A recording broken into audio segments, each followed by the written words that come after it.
What up, internet world? It's your boy Jermaine back with another video. It's been some time since I made a Tesla video, so I thought I would make a video reacting to what the CEO of Ford just said. So we'll play it and I'll react to it.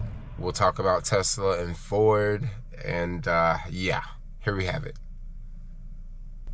Few words about EVs. They become a political football, and that's a shame. I drove an F-150 with my son across the western U.S. this summer, and I met so many people who absolutely love their EVs like lightning. Think about it. Tesla's become the most valuable auto company in the world has ever seen, and they're profitable. And they're growing. Our customers love their EVs. They are new to our brand, and they're going to be blown away at our next generation EVs. Okay, so this was a clip that came out yesterday, and if you guys don't know, Ford, they're going through this big strike right now, and you know, it got that whole drama going on with the employees and the unions and all that. But one thing I noticed about something that Jim Farley said in this video is how he's excited about their next generation EVs. Now, Ford was the first company to come out and say that, hey, we're going to use Tesla's Tesla supercharger network and also Tesla's plug, right? So in the future, you'll be able to buy a Ford vehicle and it'll come with the Tesla plug, and you'll be able to go to like a Tesla supercharger, which will be game changer, because like right now I have a Chevy Bolt and I can't go to a supercharger, so it kind of sucks if I'm on a road trip. But in the future, you know, Ford came out with this, and then right after Ford came out with this, GM came out with it, and then a handful of other companies later on, you know, added to the Tesla list. So now all these other companies are going to use Tesla's plug. And when Jim Farley says that he's excited about their next generation vehicle, this makes me wonder if they are gonna come out and announce that they're gonna use Tesla's full self-driving. Now, this will actually be a really, really big deal if they come out and say, hey, we're gonna use Tesla's full self-driving, because what this will actually do, this will show, basically this will show Wall Street that like this full self-driving is real, and this full self-driving has a lot of potential. I would imagine that other auto manufacturers would come out and say that soon after too.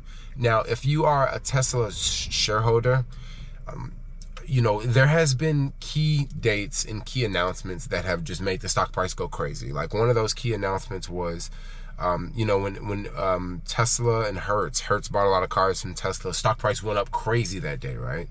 Because that just came out of the blue, right? You know, some of the delivery numbers just made the stock price go up because, you know, wow, it was just out of the blue. Maybe people were predicting one price, but it went up to another price. Well, also when Ford announced that, hey, we're going to start using Tesla's plug, that was a huge day for Tesla, because what that means is now other auto manufacturers are probably going to jump on the same bandwagon, right? So and probably another big day for Tesla's stock price will be whenever Ford comes out and announce, hey, we're gonna partner with Tesla, and yeah, we're gonna, you know, use Tesla's full self-driving. And this will also let a lot of other people know that full self-driving is real, because myself, like, I believe full self-driving, but then sometimes I don't believe full self-driving, and then sometimes I do believe full self-driving. But if auto manufacturers start jumping on the bandwagon of the Tesla full self-driving, like, that's going to make me believe in it more and more, right? So I think that could be a really, really big thing. And also, listen to how Jim is just, he speaks of Tesla as this is the winner company. Now, this is a competitor. This is another CEO that is competing, and he's already come out and announced that, like, look, we can't catch Tesla. Like, there's no way we can catch them. Like, there is just no way we can catch them. Like, honestly, like if, dude, Tesla is so far ahead in their manufacturing and also their software and like the products that they're building. They're so far ahead. Like literally, I'm gonna just go ahead and say this. This may sound insane, but like the next auto manufacturer, for them to even catch up to Tesla, they would pretty much have to climb Mount Everest naked, with no food and no water. And that is completely impossible. So that's how I see like the second auto manufacturer. Like, how can they compete with Tesla, yo? Like right now, like no one can compete with them. And if you're sitting back wondering, oh yeah, they totally can, this is the really big problem that Ford has right now. Okay, right now the workers are on strike, okay? So they're on strike for a higher wage. Now, just recently, who went on strike and who was successful with their strike? UPS. UPS went on strike and they're very successful with their strike. And it's kind of easy to figure out why that is. UPS actually makes way more money. Like over the past like 10 years, they've made way more money. Like people order way more things off a line. So UPS can charge more. They can up their prices, okay? UPS is not necessarily affected by inflation like an auto manufacturer would, like Tesla and Ford, right? So UPS, they can sort of get away with paying their workers a whole lot more. And with some of these other unions, I guess they think, oh yeah, well, you know, we want the same thing. But the problem with Ford is oh my gosh, this company they have so much freaking debt. They're not making that much money. Yeah, they're making billions of dollars. And yeah, people at the top are making money, right? Pretty sure I think Jim Farley made like $16 million or something like that. I don't know. That could be right or that could be wrong. If you know, put it down in the comments below. But whatever it is, like people are making money, but then at the same time, the company's not making money. They're losing so much money on EVs. Dude, that F-150 Lightning, they're gonna lose so much money off that truck. And they're not even selling that much, you know? So, and then at the same time, you have another problem that's going on. So you have the workers, they're demanding for higher wages. And don't get me wrong, they need higher wages, right? Things have went up. Since the pandemic, like cost of living has went up, rent has went up, food, fuel, everything has went up, right? But then on the flip side, you got to think about something here. People are not buying cars like they were like 2 years ago. Like it costs so much more money to go and finance a car right now.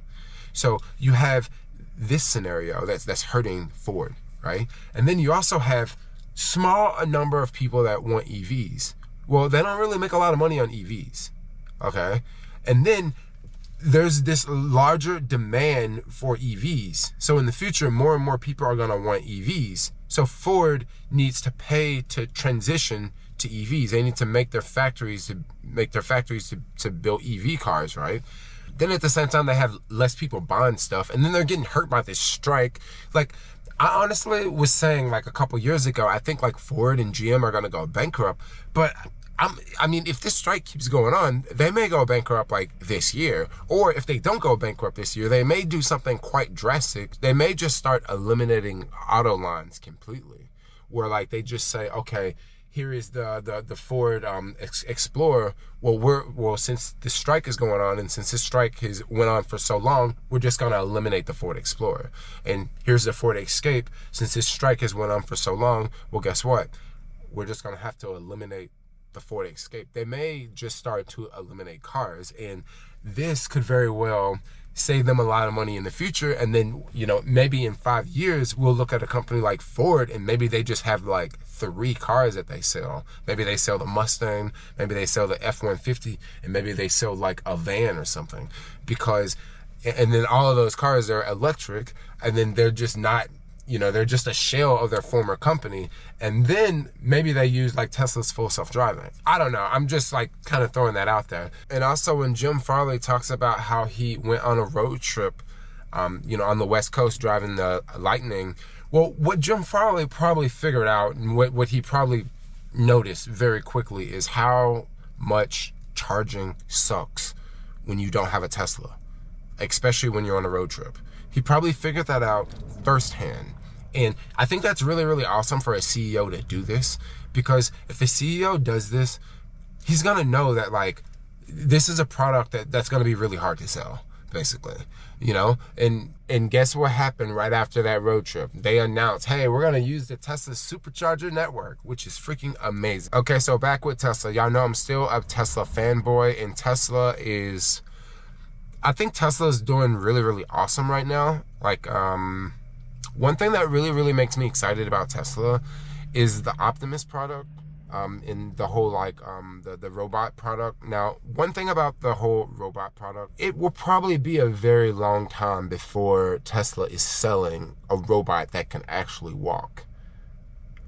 That I'm not really worried about, right? The part that makes me super excited about the robot is the hand, okay? When they showed off the hand, the robot hand, this makes me geek because, okay, in a factory, in a Tesla factory, they need a lot of hands. They need a lot of people to do things that could be very, very uncomfortable. Maybe you have to bend over and stick your hand underneath this thing and put a screw under there. And you have to do that all day, and that's your job. And at the end of the day, your back hurts because, you know, you have to get underneath this thing and you have to screw this thing in there. So since Tesla's made this hand, I would imagine in the future, and this is way before we see a walking robot, I would imagine that they will have some sort of conveyor belt that maybe have a robot hand on it, right? And that hand reaches in the car and reaches underneath that thing, and it's able to screw that screw in there. That way they can eliminate that job from, you know, for the human in the factory. Because there are some jobs in the factory that are just very, very labor intensive on your body. And of course, Tesla is going to use a lot of, you know, their technology in-house before it even comes on the actual product. So I'm actually super, super excited about that. That actually makes me like way more bullish on Tesla. And then also something else that people don't really talk about so much, the energy business of Tesla. The energy business of Tesla is really, really freaking awesome if you're like, you know, into stuff like that. It's a little on the dorky side for sure. But I'm really, really big in their energy business. And I think that their energy business will be, you know, probably bigger than their car business. So just let that sink in for a minute. Yeah. But anyway, yeah, I thought I would make a little Tesla video because I haven't made a Tesla video in a minute. And, you know, this video just came out recently with Jim Farley, and I thought I would, you know, talk about it because it was kind of interesting, kind of cool. And we'll have to see what Ford has up the pipeline. We have to wait for any new announcements. I'm sure that when it happens, it's going to be big. So for now, I'm out. Like, comment, subscribe. Thanks a lot for watching. And peace out. Yo, out.